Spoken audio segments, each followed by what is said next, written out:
Lamine, je voudrais faire avec toi un diagnostic de la démocratie dans notre pays. Est-ce que c'est un rêve ou c'est une réalité ou est-ce qu'il y a quelque chose qui se passe au niveau de la démocratie? Si on peut parler par exemple du Maroc, l'Algérie, la Tunisie, on peut aller peut-être à la limite. Parler de démocratie au pays maghrébin, bon, il faut mentionner aussi que les expériences maghrébines de chaque pays est très différente. L'histoire aussi, surtout l'histoire récente, le système politique qui s'est mis en place après l'indépendance est très différent dans chaque pays maghrébin. C'est pour ça qu'on va essayer de généraliser, mais on va peut-être parler au cas par cas par rapport au moins au Maroc, l'Algérie et la Tunisie. Moi, je pense que il y a une évolution. Je pense que la situation dans les pays du Maghreb comparée à il y a 30 ans n'est plus la même. Il y a eu beaucoup de sacrifices. Il y a beaucoup de gens qui ont donné de leur vie pour que la liberté partielle ou minime qui peut exister d'un pays à un autre existe aujourd'hui. Et ça, je leur rends hommage. C'est des personnes qui ont cru à des valeurs de liberté, d'égalité, et qui se sont battus, des fois avec des moyens acceptables ou non acceptables, adéquats ou non adéquats. Mais globalement, c'est des gens qui se sont battus pour permettre au peuple maghrébin d'avoir une certaine dignité, une certaine liberté. Par contre, la problématique de la démocratie dans le Maghreb, elle dépasse la démocratie politique à mon avis. Le modèle démocratique français qu'on a connu pendant la période coloniale et que les relations culturelles avec la France se sont maintenues, donc on a gardé, nous a fait beaucoup de tort. Et je peux donner un exemple. Vous savez, on parle de la France, c'est une grande démocratie. Mais comparé à d'autres systèmes politiques, c'est un système jacobien centralisé. On sait très bien que le préfet est nommé par le ministère de l'Intérieur. Donc au niveau du département, en réalité, est-ce qu'il y a réellement démocratie, bien qu'il y ait un conseil qui est élu? Le problème se pose. C'est différent parce que la police dans un département en France relève du ministère de l'Intérieur, au moment où la police à Montréal relève du maire qui est élu.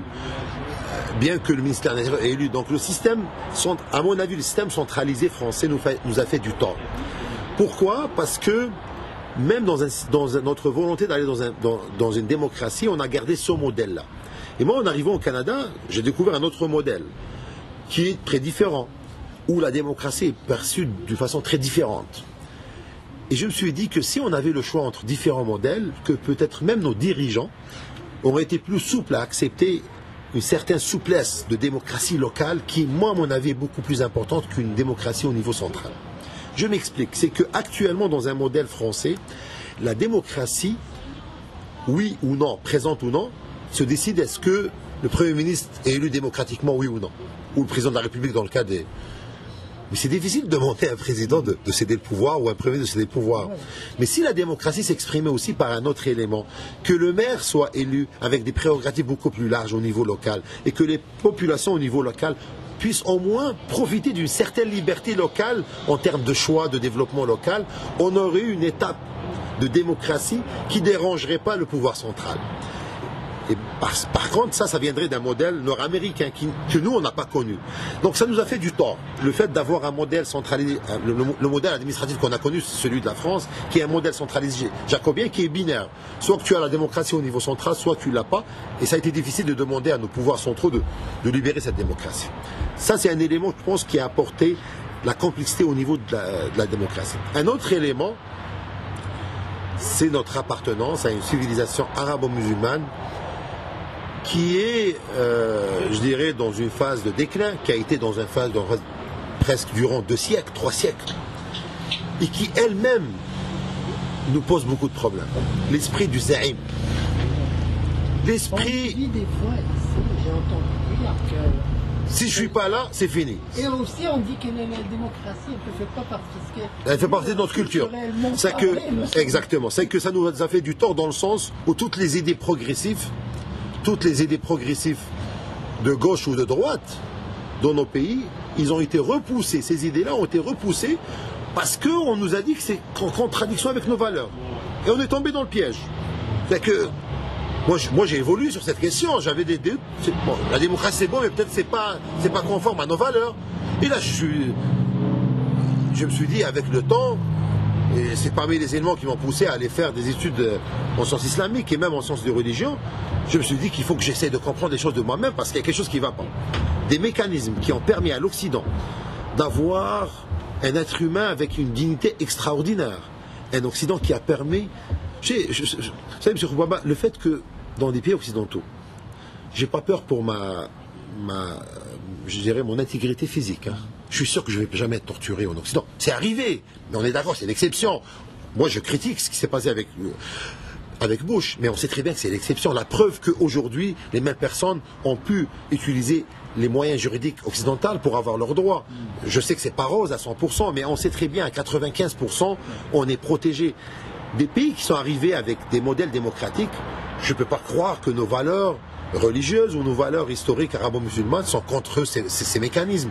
Donc ça, c'est un élément qui nous a bloqués, parce qu'on est rentré bloqué dans un héritage culturel qui rejetait la démocratie pour des raisons, des fois, même utilisées par les pouvoirs en place, qui ont favorisé un certain discours religieux qui pousserait les gens à rejeter les valeurs démocratiques, qui, à mon avis, ne sont que des mécanismes de liberté qui ne vont pas venir changer nos valeurs intimes, mais plutôt qui viennent organiser notre société comme des mécanismes de gouvernance, et que je suis sûr que même nos ancêtres qui ont développé nos valeurs seront d'accord avec ces mécanismes, parce que c'est des mécanismes de liberté, de dignité, de justice sociale.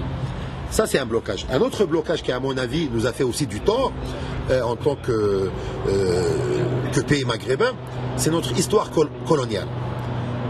Vous savez, il y a Felleg dans une de ses prestations. J'ai vu que tu aimes bien. Ouais, j'adore Felleg parce qu'il fait de l'autocritique. Hein.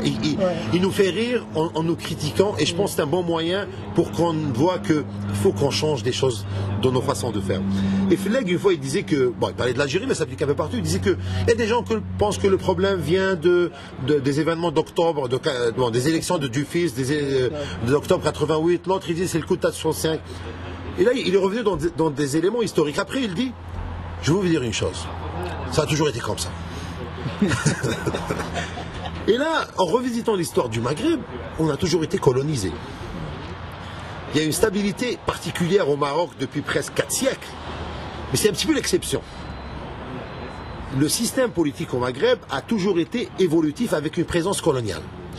Et ça a développé en nous une méfiance vers le pouvoir. À mon avis, c'est vraiment quelqu'un d'une façon empirique.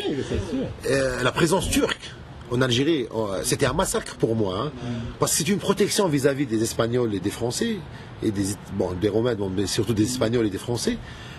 Mais ça a donné un effet que c'était le pouvoir et le peuple.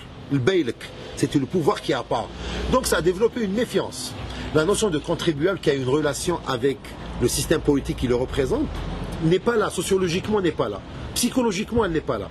Donc, comment tu veux qu'une démocratie peut se créer quand la perception du citoyen vis-à-vis du pouvoir, c'est un pouvoir extérieur? Il y a comme une différence entre les deux. Ces 3 éléments ont fait en sorte qu'actuellement, je pense qu'on trébuche un petit peu au niveau de la démocratie. Brièvement, ce que je peux dire, je pense que, sans citer de pays pour ne pas créer une zizanie, je pense qu'il y a des pays qui ont fait, en lisant les journaux, en voyant ce qui se passe au niveau de la présence de certains partis d'opposition, même d'une façon minime, on fait des pas, mais ce n'est pas suffisant. Mais ce qui me dérange, c'est l'attitude, je dirais, des communautés culturelles, je dirais des communautés maghrébines à l'étranger. Si les communautés maghrébines à l'étranger n'arrivent pas à profiter de cette liberté, non pas pour faire de l'opposition. Moi, je suis contre l'opposition de l'extérieur. Celui qui fait de l'opposition, il l'a fait à l'intérieur. Moi, je suis par contre la critique. La critique de ce qui se passe chez nous. Non pas pour en créer un parti politique, mais il faut qu'on rentre dans une dynamique d'apporter cette critique objective pour aider nos gouvernants à améliorer la situation. Et je trouve malheureux que nos intellectuels n'écrivent pas beaucoup, que nos journalistes ne critiquent pas assez. Je trouve malheureux que nos universitaires, j'aurais aimé que des universitaires écrivent, font des analyses économiques de nos pays maghrébins, qu'est-ce qui ne va pas, les erreurs. On a de grands professeurs, j'aurais aimé que eux, ils critiquent d'un point de vue, non pas en créant un parti, c'est pas de l'opposition, mais c'est de la critique constructive. Et là, je pense que c'est à partir de là qu'on pourra pousser une démocratie. J'aimerais bien qu'elle soit tranquille, comme celle du Québec. Pour finir, quelle note tu donneras à notre démocratie maghrébine en général? Je donnerai aux gouvernants 4 sur 10, mais au peuple aussi 4 sur 10. Et je suis dedans, parce que je pense qu'on a besoin d'être un plus courageux, plus critique, pour que les choses s'améliorent. Merci.